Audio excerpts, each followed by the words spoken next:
Eternal Anticipation by Sarah Freymuth. For to us a child is born, to us a son is given, and the government will be on his shoulders. And he will be called Wonderful Counselor, Mighty God, Everlasting Father, Prince of Peace. Isaiah chapter 9, verse 6. I just decorated my apartment for Christmas. It started a few days and tree stands ago. Long story. When my roommate and I attempted to bring holiday cheer to our apartment. As soon as December 1st appeared, up went the tree. And then the snowmen placemats and towels made their way to the living room and bathrooms. It looked cozy already. But what I really wanted, what I couldn't wait for, was the night where I could finally give birth to the season's magic. I set my sights on Friday and cleared my calendar.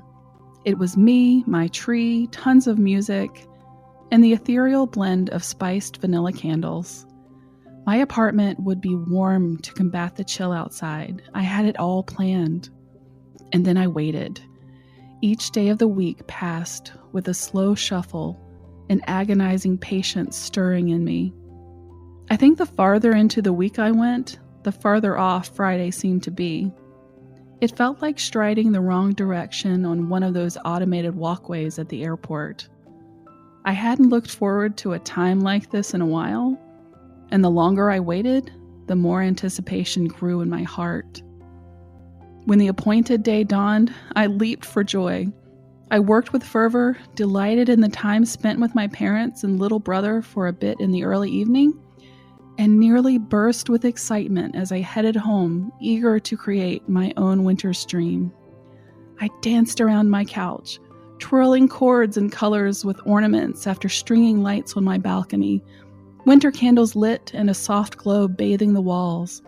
Bags of gifts already purchased and cards ready to be written scattered themselves along the carpet while the wicks of my candle swayed to Mercy Me's version of Silent Night. All too soon, the last strands were laid along the counter, and I surveyed my craftsmanship.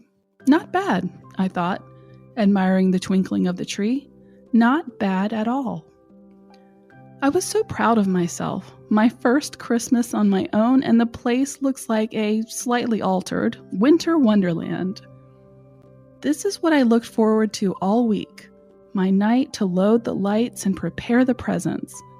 To kick back when all was right and pin a few cards to those I care for. The anticipation ran high, sending jolts through my system at the prospect of preparing myself to celebrate this sacred holiday. Anticipation. We feel something coming, deep within our bones. No one felt this tug more certain than the Jews, thousands of years back, while they awaited a Savior.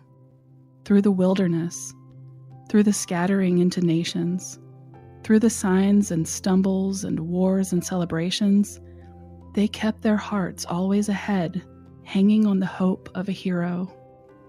And then he appeared, so much sweeter than anything they could have anticipated. But only a few noticed that first night, when he silently slid into the world he came to save. His parents looked down at their precious child, soundly asleep in his makeshift crib of cutout wood. They traced the curve of his nose, the sweep of his cheek that sung with each rise and fall of heavenly breath. His innocence before them curled in a manger. And as all parents do, they anticipated his life, his childhood, the teachings he would impart not only on them, but on the world. Then the trial. The trail of blood and tears up a hill, where his final task would check complete. But not now, not yet. This night was theirs.